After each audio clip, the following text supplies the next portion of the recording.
First News with Keeler in the morning on WIBX and WIBX950.com. Todd Furniss is, pronounce that properly? Yeah. Is the author of the just-released book, The 60% Solution, Rethinking Healthcare, which offers a bold new vision of how to radically improve the availability and affordability of healthcare. And Todd is on the line now. Good morning. Good morning. I got to admire somebody who can put Zapruder and Bigfoot and COVID in the same sentence. Well, Bigfoot was at the scene of the. He was on the grassy knoll. He was the guy holding the umbrella, so nobody could see all his hair. Oh, Lord. Okay, so the question this morning, Todd, is vaccine and the anti-vaxxers and the vaccine skepticism. Are we in a position where we could be losing our opportunity at herd immunity? Well, I think you got a question. That's a short sentence with a lot of questions. Yeah. So I think there's a question about what is herd immunity, and I haven't heard a consistent answer. But I think the other question is where do we stand right now? Yeah. And where we stand right now is over 45% of all adults have already been fully vaccinated. The number of people who've gotten their first shot, which means they should be 70-80% protected already, is north of 65%. And if you look at people over 65 years old, that number is over 70%. So if you add that number to the number of folks who have already had the virus, which is about 10% of our population, you're getting pretty close to a big number. And then you also got to question, what about people who have just a natural immunity to it?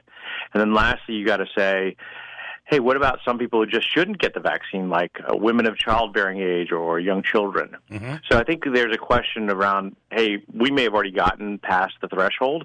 And I think that the whole commentary around herd immunity is such a moving target that it's not really a credible argument, at least from my perspective thus far. Well, you bring up a couple of interesting points that are not considered. We're so black and white with everything, it seems, right? But you forget about the fact that there are people, we believe, there's a lot that we don't know about this virus, but I believe there are people out there that are immune to this. There are countless stories of a family of 5 testing positive for the virus, but one of them, of the 5, never gets it and continues to test, but continued to test negative. So why is that? Is it possible that there is an immunity to the virus? And then there are the people who have had it, like a couple of us here in the studio. How long is our immunity going to be good for? So there are other factors that I guess are promising towards us reaching that point of a safe level for what we can call herd immunity. Well, and I think this is why you got to stay in touch with your primary care physician and make sure you're doing the right things to the extent that you can. It's funny, when we were growing up, at least my mom was very good about this. She would, wail on me all the time, saying, "Hey, you need to eat right, sleep right, and get some exercise. Go out and play, for gosh sakes." Right. And at the end of the day, all the studies show that if you do those 3 things, then your chances of either getting the virus or suffering from the virus disproportionately are likely to be diminished. So the real issue is, take care. You got to take care of yourself. Stay in touch with your primary care physician. I write a lot about this in my book, and then. And do smart things with regard to the decision making you're exercising. So, in your book, how do you rethink healthcare? What's the And I realize it's a book, but in a nutshell, what are you saying? Well, I'm saying that there are 5 major components to a system called the healthcare industry, and that they work together. And we need to fix these 5 things. We need to change human behavior to go engage with their primary care physicians more and stay ahead of care, so it's preventative in nature. That's not a new idea. We need to fix the systems that prevent us from really understanding price, and we need to, which are different from the pricing transparency issue, but just the systems themselves, like accounting and IT, that prevent us from moving and having true competition from one physician to another, one healthcare provider to another. Third thing is we need to have pricing transparency, and then fourth thing is we need to really elaborate or expand the way we use health savings accounts to create more tax-advantaged money. And then fifth, we need to just do whatever we can to get rid of some of this hyper-regulation of an industry. We have so many people in bed with us when we go to the doctor, we don't even realize it. So, for example, real quickly, right now, United Healthcare is buying physician practices. This issue is largely flown under the radar screen from the national media. But that means that when you go to the doctor, you don't know if you're going to the physician, to the clinic, to somebody affiliated with a hospital, or somebody who's working for the insurance company. And the insurance company, what they're doing is they're saying now all of a sudden they're saying, we're not going to include any more doctors in our network. We're going to reduce the reimbursement rates to our doctors who are already in network, and we're going to drive all the traffic we can to employed physicians, and we're going to control the referral network. Yeah. So all of that to me just screams anti-competitive behavior. Yeah, you're not. It's not thinking about what's best for the patient. Maybe what's best for the insurance company or for the business. Right. Which really what's best for the shareholder of the insurance company and the CEO. How much have lawsuits played a role?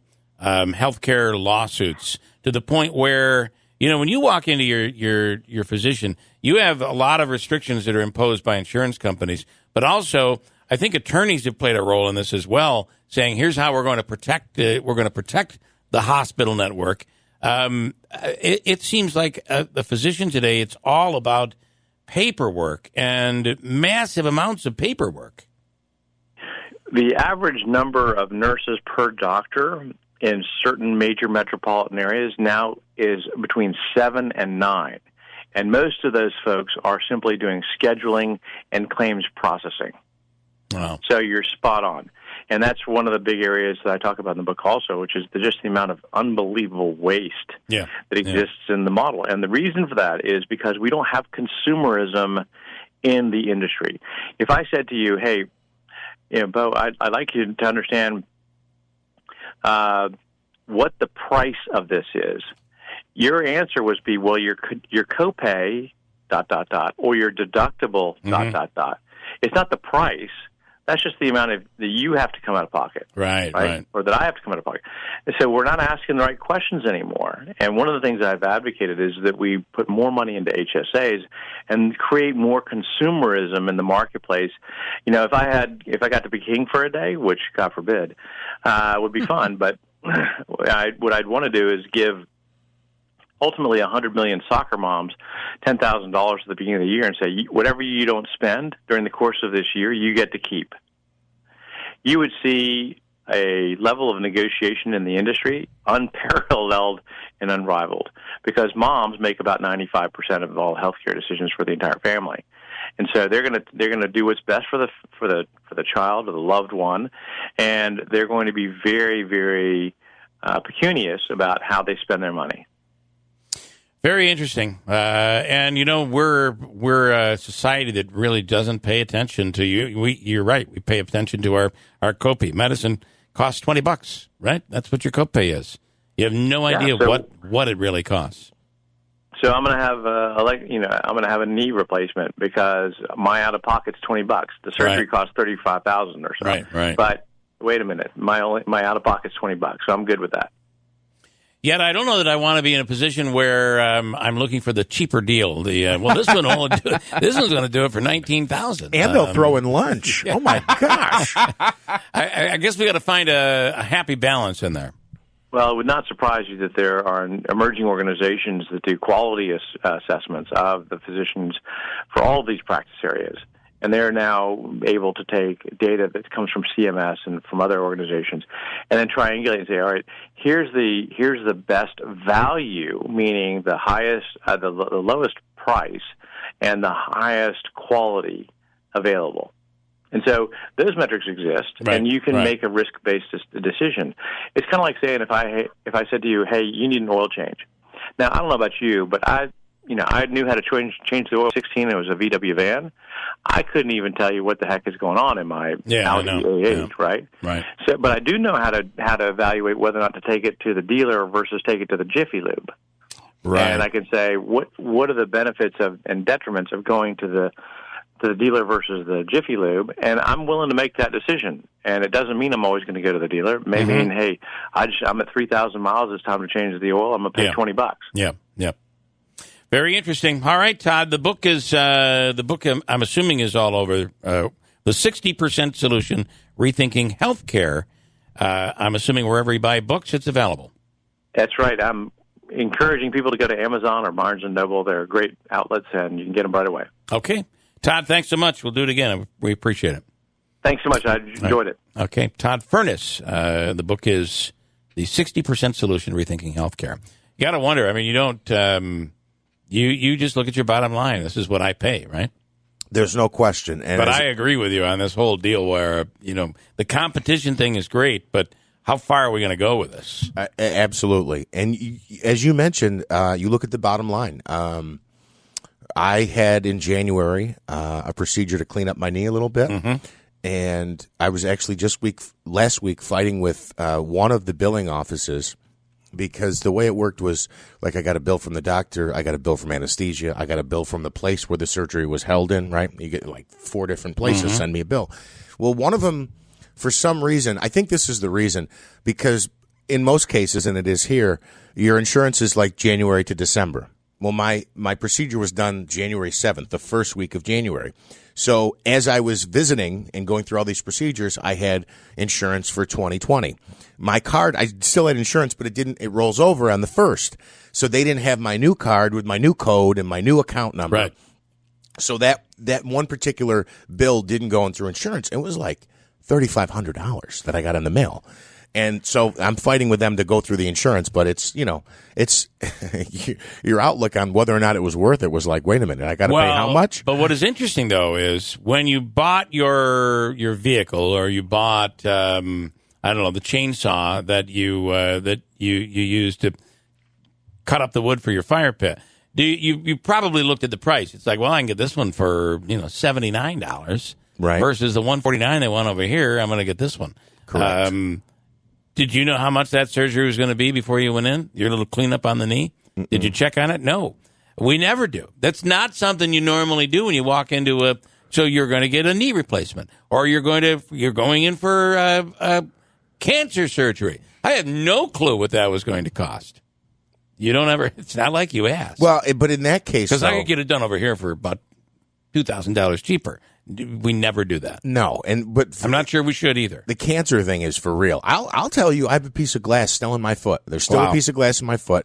I've had 3 pieces removed, all by civilians who I'm like, hey, his neighbor is like, yeah, I'll cut that open for you. But it's still in there. Well, there's at least one more. There's at least a 4th piece in there. But I'll tell you, the reason I don't want to go is because I know the routine. I am factoring money here, where I've had 3 pieces removed by people who just, one of them works at a local medical office, but she's not a doctor or a nurse. But it's like I got to pay $60 to go see my specialist, my physician, so they can refer me to a specialist who's probably going to send me to a 3rd place. Mm-hmm. Well, how much am I going to pay to get this piece of glass out? I'm not saying we don't consider the cost, because we do, but we don't say, and how much is this going to be? I just want to. That is true. Because I'd like to get a second opinion on. On my way over here, I saw the other urgent care in the window had a buy one, get one special. I don't know. Do you guys match prices? That's exactly it. Yeah, we don't. And it's almost kind of like what he's saying there. I know we're taking it to a bit of an extreme, but I'm not sure we want healthcare to go there. I completely agree with you. I completely agree. And maybe a little more, it's a little more competitive. That would be a really nice thing, but I'm not sure we want to go all the way with it.